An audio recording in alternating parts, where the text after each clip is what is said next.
What's up guys, my name is Abdulnafe and welcome back to a brand new course. Now one of the questions that I get quite often is people asking me how they can use, sort of integrate AI into their workflows and what sort of AI tools they can use to make their renders look a lot better, right? So I thought why not just share with you guys all the tools that I use in my workflow every day and sort of the tools which can make your renders look a lot better, right? So yeah, that's essentially what we're going to be doing in this course. We're going to be covering all the tools that I personally use and some tools that I found on the internet. And yeah, they're just going to make your renders look a lot better, right? Yeah, so that's essentially what we're going to be doing in this course, and I really hope you enjoy it. And yeah, see you in the course. Alright guys, so welcome to the course and let's just get right into it. So the first tool that we're going to be covering is going to be Photoshop. But obviously Photoshop is, I'm pretty sure you all are familiar with Photoshop, but I'm going to be covering the AI features of Photoshop and how you can use it to enhance your renders, right? So let's go ahead and open Photoshop. Now I am assuming that you know how to use, how to download Photoshop. If you don't know how to install Photoshop, you can just go to the internet and just search for Photoshop.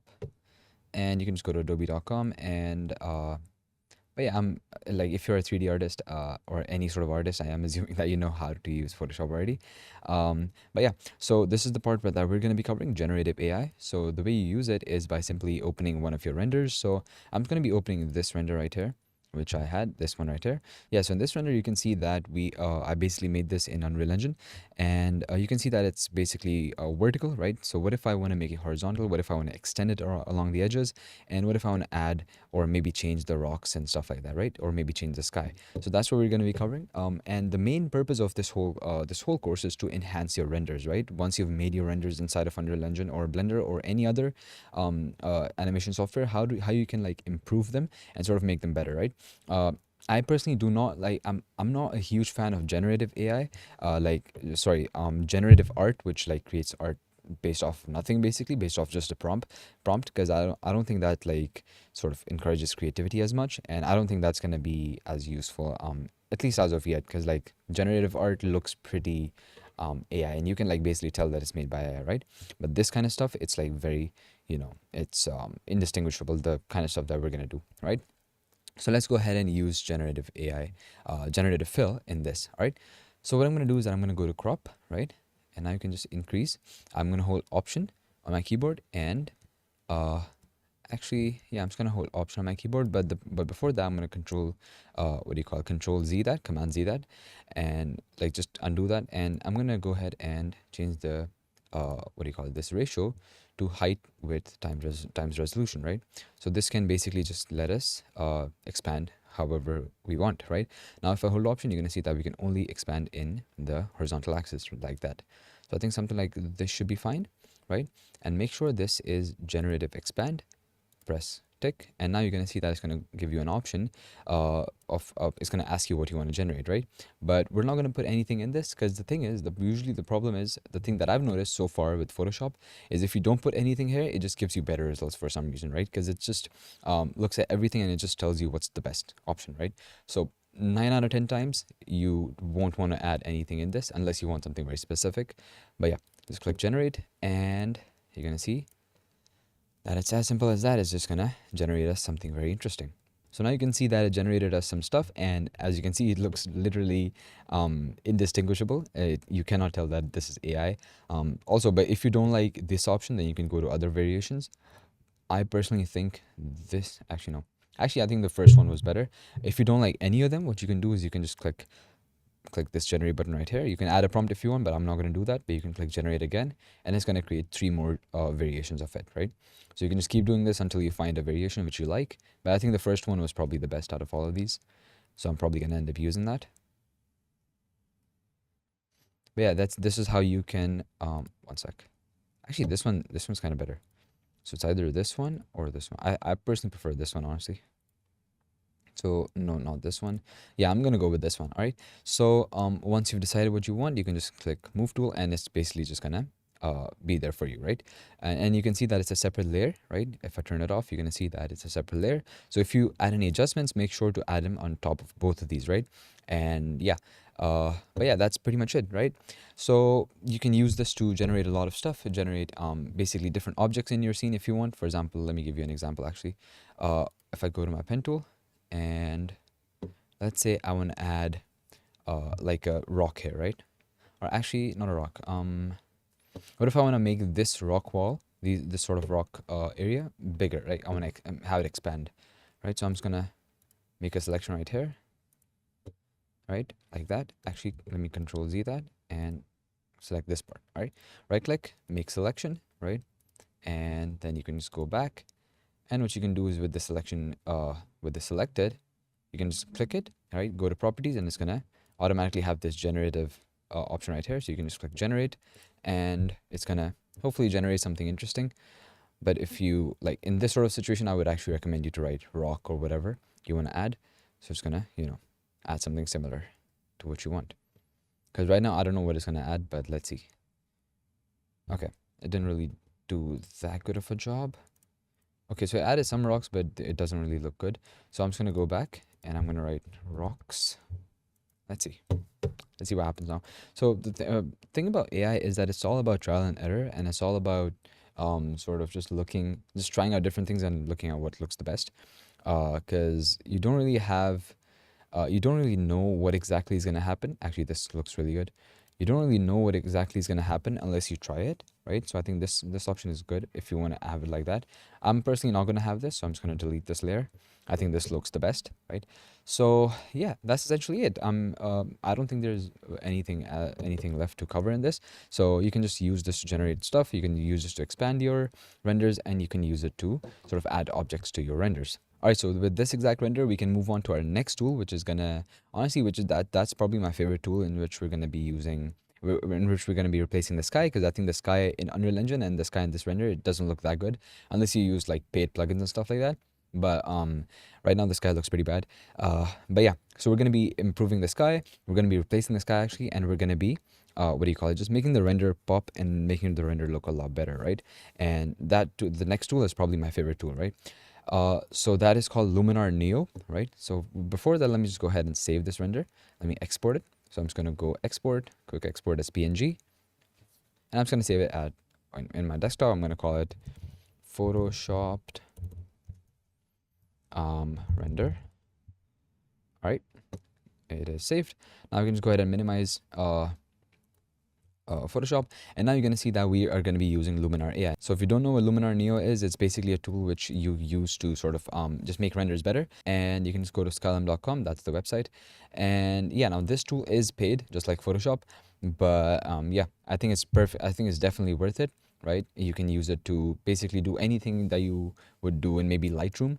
So yeah, for me, honestly, this tool is basically the perfect replacement or the perfect enhancement for Lightroom, right? I've stopped using Lightroom ever since I downloaded this tool, and yeah, I think it's probably the best editing software out there, photo editing software out there. All right. So once you have downloaded this, what you can do is you can just open it up right here and have it opened. Now this is another render which I was this is the same exact render which I was working with, but let's actually use the expanded version of this. So also, by the way, just look at the before and after. This was the before and this was the after. You can see that the subtle improvements make all the difference, right? The sky and some pop in the colors, it just looks a lot better, right? So what I'm going to do is I'm actually going to go ahead and go to catalog, add photos, and we can just go to desktop and Photoshop render, add this. Perfect. So now we can start working with this, right? So what I'm going to do first is that I'm going to be going to edit. You also have some of these presets here, which I personally don't like as much, but you can use this if you want. And also keep an eye out for anything which says for this photo, because the thing is, because this is an AI tool, it basically selects tools based on your exact photo, right? So it's going to give you suggestions. It's going to give you like recommendations on what tools to use, what filters to use and stuff like that. So you can obviously go ahead and experiment with these. I personally don't think they look as good as just going ahead and making your own adjustments. Or you can just do the editing first, and then you can come back and maybe look at some filters and presets, right? So let's go to edit, right? And in edit, you can see that we have a lot of these options right here, and we're going to be covering most of them. But yeah, let's start with the first one and probably my favorite, my second favorite option, honestly, and that's enhance, right? If you increase the accent in this, right, you're going to see that it just basically makes it pop a lot more. What it's basically doing in the back end is that it's reducing the highlights, right? It's bumping up the shadows, and it's bumping up the contrast a little bit and the vibrance a little bit as well. So it's doing all those things just in one step, right? Because usually you would have to like go ahead and do all that manually, but the reason why this tool is good is it does all of that automatically for you, right? So The thing is that it's very easy to go overboard with this. You can see this looks pretty bad. So it's always, the hardest part is probably to just stay in check and just not go overboard with this. But yeah, something like that. Sky enhancer, we're not going to be using it as much right now because obviously we're going to be replacing the whole sky. But yeah, that's the next step. Let's go ahead and go to sky, right? And the good thing again is that it gives you recommendations based on your photo. So if you click this, I think we're going to have to wait for a bit. Yeah, but you can see that this sky has been replaced. I don't think it looks as good. This looks, actually the problem with this is that the sun should be somewhere here, right? Somewhere here, because obviously the shadow, but the sun in this sky is behind it, right? So what we can do is we can change the horizontal position of this, something like that, but I don't think that looks as good. But again, you have a lot of these options with your sky, right? So maybe you can go for something like this. Okay, so these are sunsets. You can go for a blue sky. I don't think that looks good. I think something like this might look good. Actually, this was the original option that it gave us. That does not look that good. Again, now the thing about AI is that it's all trial and error. I'm saying this for the second time, and I think you just cannot overstate the importance of just trial and error and just checking things out and just seeing what looks good and what doesn't. And I believe AI is just a tool which you use, right, to make your make your renders and make your artwork look better. You cannot sort of give it the responsibility of your creativity, right? You can't be creative for you. It can just give you tools for, you know, making your work better. But I think in the end, you are the person who is gonna have to do the work, right? And just make things look good. I don't want the clouds to be that strong because I honestly think this looks pretty good. Yeah, I think this looks really good. Let me actually go with that. But I am going to have to make some adjustments to this because I don't want the sunset to be very visible. The sunset behind this right here, because obviously the sun is not here. And we're also going to be adding some sun, what do you call it, sun rays to make it look more believable. I think that looks pretty decent. I think that looks pretty good. You can also just change the vertical position and stuff like that. I'm not going to mess with any of that. You can flip it if you want, if that's going to help. I don't think it's going to help as much. Okay, so then we can go ahead and you can also make some sky adjustments. Now, the thing is, the problem with the sky right now is the fact that the image has some noise, right? Because I added noise I think before importing in Photoshop, but the sky doesn't, right? So we're going to add some grain for it to match. Just a little bit. Something like that. One sec. Let me add a little more. I think something like that is just going to make the whole image like blend in a little better, you know? You can also add some atmospheric haze. Actually, we're going to be adding haze separately in a different option down. So let's not work on that right now. You can also change the lighting of it. You can make it warmer or cooler. I'm going to make it slightly warmer, but not as much though. But yeah, so then you can go down into essentials, and these are basically just all the regular editing tools which you're gonna get in like maybe Photoshop or Lightroom, or I use the iPhone photo editing app. That's pretty good in my opinion. But yeah, these are just the basic settings. I'm not gonna go into too much detail in these, but yeah, you can just use these also if you want. Structure AI is very interesting as well because you can like give your image some structure and some sharpness and stuff like that. But again, if you go overboard with this, it's gonna look extremely bad, and I would not recommend you to do that. Just add a tiny bit of this, just a tiny bit, something like that, right? And yeah, no, these settings again are very basic, and I'm pretty sure you already know them. Okay, relight is interesting, because in this you can basically change the brightness of the foreground and the background, right? So what you can do is you can make the foreground a little darker if you want. The reason why I'm trying to make the foreground darker is because I don't want the attention of the viewer to be on these rocks. I want the attention of the viewer to be on this car right here, right? So I'm just going to make these darker, something like that. As you can see, so what I want you to do is I want to actually test this on you, right? I want to test it on me, this on me as well, right? If the brightness is very high, right? I want you to look away from your screen and then look back at your screen, right? And you're going to notice that these rocks are kind of distracting, right? And your focus doesn't stay on the car as much, right? But if I reduce this, something like that, now look away from your screen and then look back at your screen, you're going to see that the focus automatically doesn't automatically goes on the car and not the rocks, right? So that's the way sort of visual guiding works in photos. That's why you want other things. That's why you add a vignette, by the way, to your images, to make sure that the viewer's eyes are guided towards the actual subject of your scene, right? And also the brightness for, we can kind of increase this a little bit, not as much though, just a bit, just a tad bit, right? And you can also change the depth, right? This is basically just gonna change how it's gonna control what's considered near and what's considered far, right? And you can go to advanced settings and just change these settings as well. I'm not exactly sure what this does, but yeah, you can also control the warmth and basically the color temperature of the warm and the near and far. My bad. And now we're on to the next step, the next option, which is going to be atmosphere. So what atmosphere is that it basically adds fog, right? So if you've used Unreal Engine, you would know that adding fog in Unreal Engine is kind of difficult because like if you want to make it look very good, you need paid plugins, and if you don't want to buy those, Luminar is the perfect option for you. So you can add some fog to it. Now the good thing about this is that this is not actually just adding like a same layer of fog into all of your scene. It's actually it actually knows the depth of your image and it adds fog based off of that, right? So I'm just gonna add a little bit of fog, right? And then you can control the depth. You can see that. Actually, let me increase the fog for a bit so I can show you the difference. So right now it's only in the back, right? But if I increase it, you're gonna see that it's gonna keep coming to the front, right?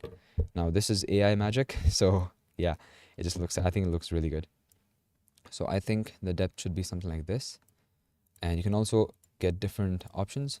I personally think mist looks the best, or haze. Actually, never mind. I'm just gonna go with mist and reduce the amount, obviously. And this also makes your sky look a lot more realistic because it just adds, you know, that extra layer of what do you call it? Extra layer of realism. I don't know. Yeah.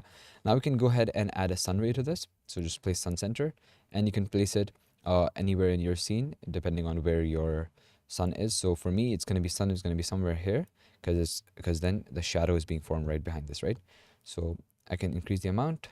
Obviously, this looks very bad, but if I move it now, you're gonna see that we can add like a slight bit of a sun effect, which is just gonna add to the realism, and it's just gonna make it look, you know, a little better, right?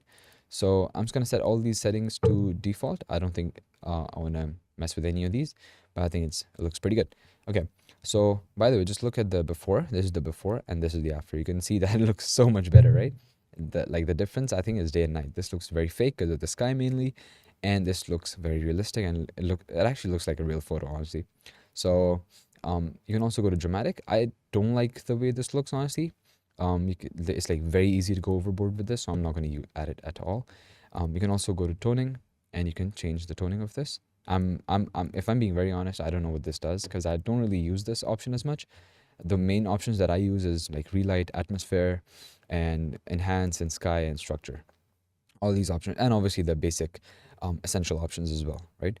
And if you had a portrait, by the way, you can also add you do some work on the face, you can do some work on the skin, and you can add bokeh and stuff like that. But I'm not going to do that because obviously this is not a portrait, right? One thing which I kind of feel this image needs is a little bit of vibrance, right? So I'm going to go to develop, and I'm going to go to, actually, let me go to color and increase the vibrance a little bit, just a tad bit like that. And yeah, this is the before, this is the after. You can see we can make the image look so much better using AI. And yeah, that's essentially for this tool. And I think we should move on to our next tool now. All right, so let's go ahead and export this this render, and I'm gonna continue off of this render as well. If you think this looks very low resolution, which I think it does, the next tool is basically an upscaler tool, which is gonna upscale your render and make it look a lot better, right? So we can just go ahead and export this, click share, and just click share to disk. And then you can, I'm just gonna call this Luminar Neo render. All right, and quality, I'm just gonna set it to 100%, and everything else seems to be fine, save, right? So now for Instagram, for like just regular use, this should be fine, right? But if you, let's say, want to make it, if you want to print it or something like that, you want it to be very high resolution, right? Then what you're going to do is that you're going to search for Gigapixel. Now there's this tool called Gigapixel AI, and it's really good. It's made by Topaz Labs. You can just go to this website. Again, this tool is also paid, but I think it's definitely worth it. So you can see that this is the before and this is the after, right? You can see it looks so much better, right? And again, this uses AI as well, and I think this tool is a must-have if you are a 3D artist, right? If you are maybe trying to recover like stuff which you made in the past and you want to sort of use that. Now these options, these what do you call it? Examples are kind of extreme. Obviously, you wouldn't have a render which looks like this, right? You would obviously have a render which looks a lot better, but again, I think it's gonna even to those renders, like for example something like this, it's gonna make it look a lot better, right? So yeah, let's go ahead and use this. Let's see it in action, and then we'll see how what sort of results we get from this, right? So once you have installed this, you can just open it like that, Topaz Gigapixel AI, and let me place it right here. Okay, so what we're gonna be doing is that we're just gonna be importing an image. So just browse image, and I'm just gonna go to desktop, Luminar Neo render. Let's import this. So now you can see that this tool is like very simple to use. You can just set how big you want this image to be, right? And I want it to be 4x bigger. Actually, 4x is a bit much. Let me just do 2x because that's going to be 4K. And then you can select any AI model that you want. In this specific render, it recognized that it's a CG render, like it's AI, it's art/CG. But if you're actually like doing, if you're trying to upscale an image which is real, it's not a render, then you can select any of these other ones, right? So now what we're going to be doing, you can see that we don't really have to do anything. You can just see that it just looks a lot better.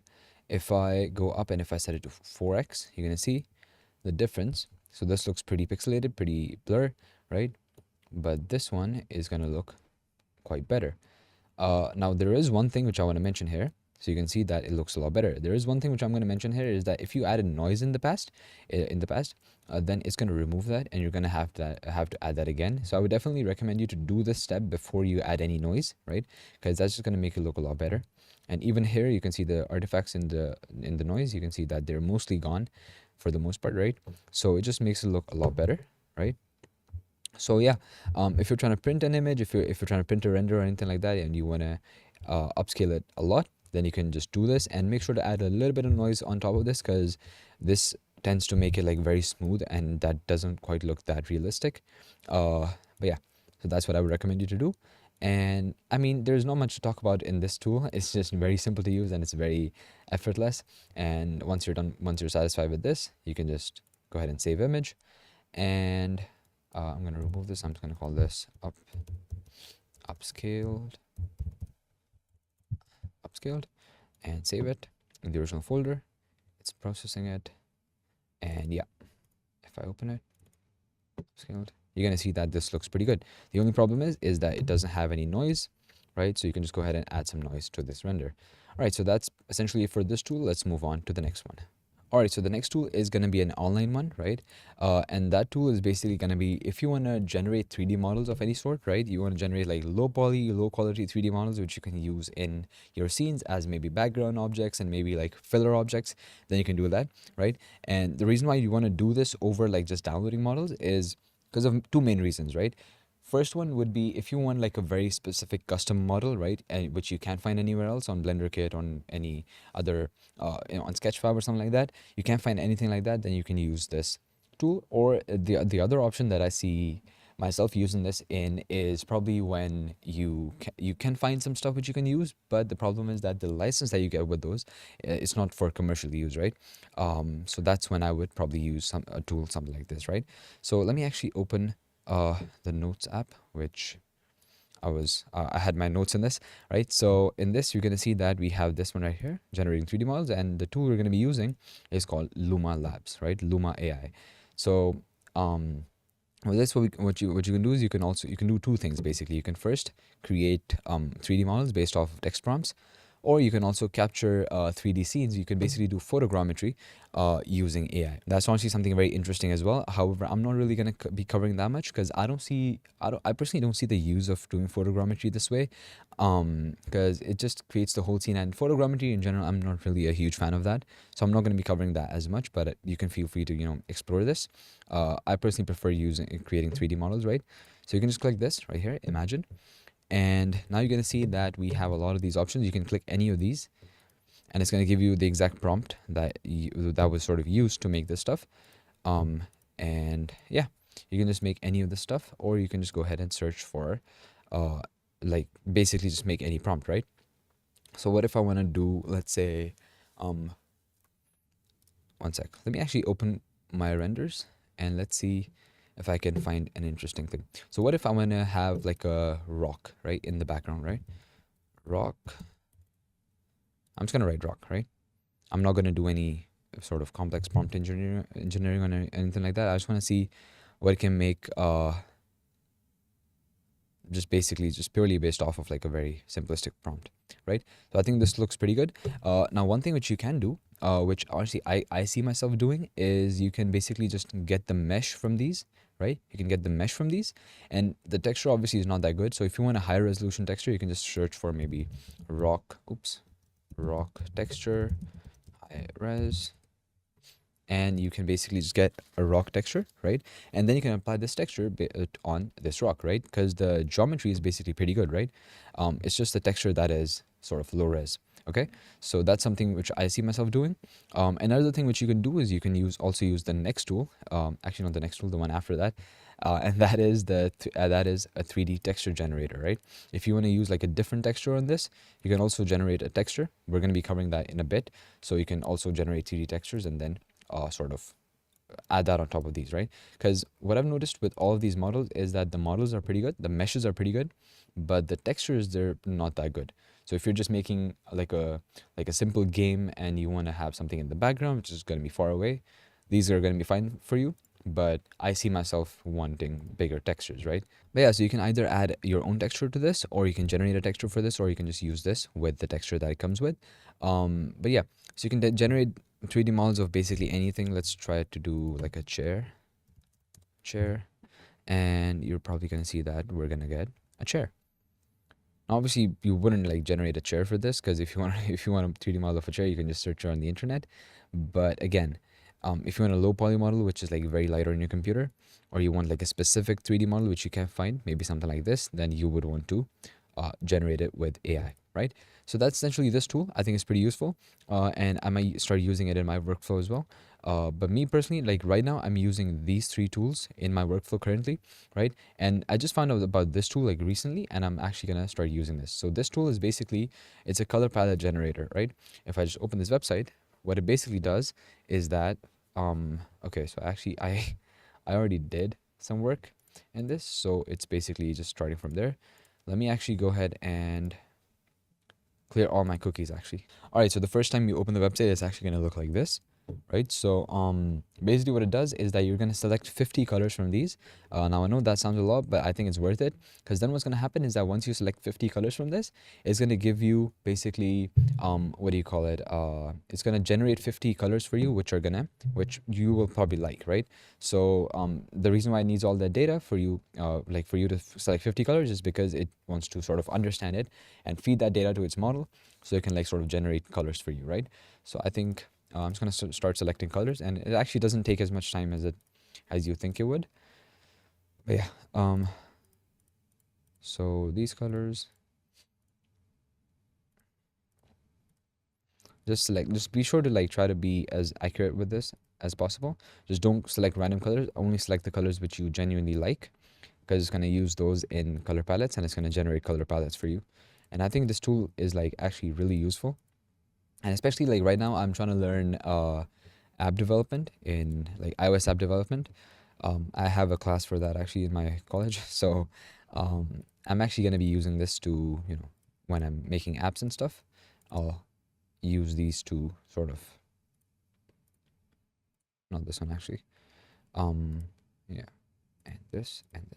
Okay, And yeah, I'll use these colors in my apps and stuff, right? So once all you've selected all your colors, you can just click start training, and it's gonna take a bit. It's gonna take, I think, a few minutes. Um, but yeah, then it's gonna generate you some amazing color palettes, which I'm sure you will like. Because usually, like the way I used to basically find color palettes was just by going to colorhunt.co. But the thing is, the problem with this is that it's kind of random, honestly. It's like, some color palettes you're gonna like, some palettes you're not gonna like. This website generates color palettes which are like very custom to you, very sort of like personalized for you specifically. And yeah, I think that just makes the whole process a lot more fun and a lot more, efficient as well, right? So if you want color palettes and sort of I don't think this is as applicable for 3D art, unless you want to do like some 3D typography with your art, then you can definitely use that. But I think if you're making like UIs, if you're making like 2D animations and graphics and stuff like that, then this is definitely a very useful tool for you. And yeah, in my 3D art workflow, I probably won't use this as much, but in my app development workflow, in my graphic designing workflow, I will definitely use this tool, right? So yeah, it's almost done. And now you can see that the color palettes it gave us are absolutely amazing. And also, if you don't like, let's say if you don't like the dark mode version of this, you can just flip this, and this is sort of the light mode version of this, right? So you can also just keep switching colors and stuff like that. So I think all these look very amazing. And honestly, if I was to choose something, I'd probably go with something like something like this, honestly. Actually, not this. I want to go with something like, or like with like a white background, like a very light background. Maybe something like this. I think this looks really good. And this as well. Yeah. Yeah. So you can generate color palettes from this, and it's a very useful tool. It's quite a practical tool, honestly. I think I love this one quite a lot. And yeah. All right, perfect. So this is this tool. Let's move on to the next one. All right, so moving on to the last tool for now. Like these are just the tools which I found for as of yet. If I do find more tools, I'll probably add them to this list, and I'll add them to the course later on. But yeah, right now these are the tools which I found, which are genuinely useful. Because I found a lot of tools which were like kind of gimmicky, and like I didn't see myself using them, so I didn't want to like tell them to you guys either, because I don't want to waste your time. I just want to give you like the tools which are actually practical, right? So let's move on to the next one, which is going to be a 3D texture generator, right? So I found two websites which were both really good. So the first one is, I'm just going to open the first one first. And let me actually close all these other websites. Okay, so this is basically a website in which you can just generate any sorts of colors you want, any sorts of textures you want, right? So if I want wooden planks with paint, old and what do you call it? Antique. Let's see what it gives us.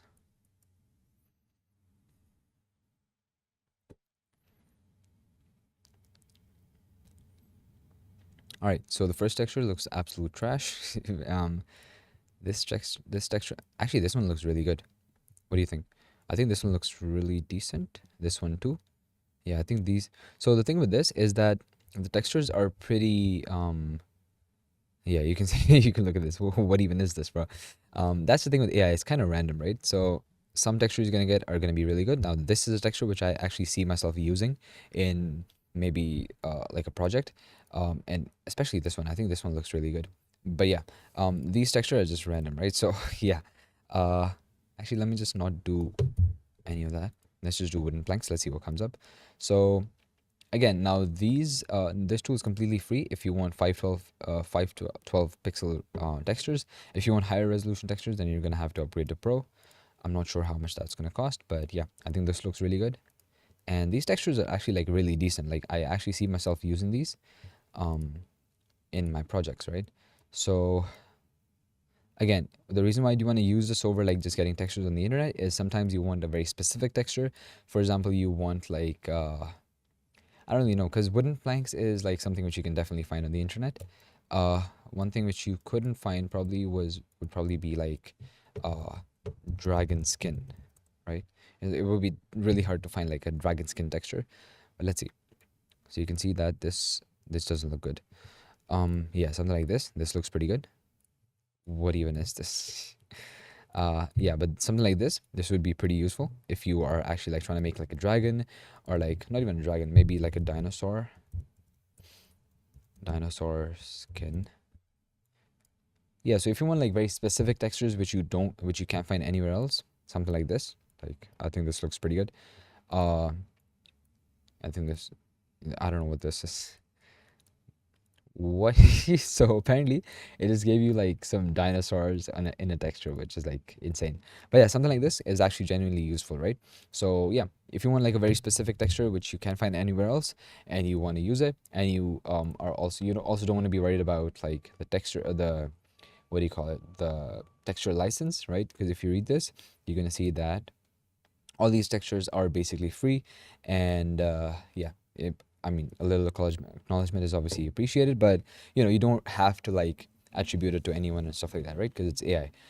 So I think that's one of the major benefits of using this over downloading textures, right? So you can also download this, obviously, and it's going to give you all the textures that you normally get, like roughness, normal, displacement, albedo, stuff like that, right? And you can also, with these textures, what you can do, the good part is that you can also use Gigapixel to upscale them and make them even better, right? Yeah, so I think this is it for this tool as well. I think it's pretty self-explanatory. I guess that's pretty much it for this tool. And yeah,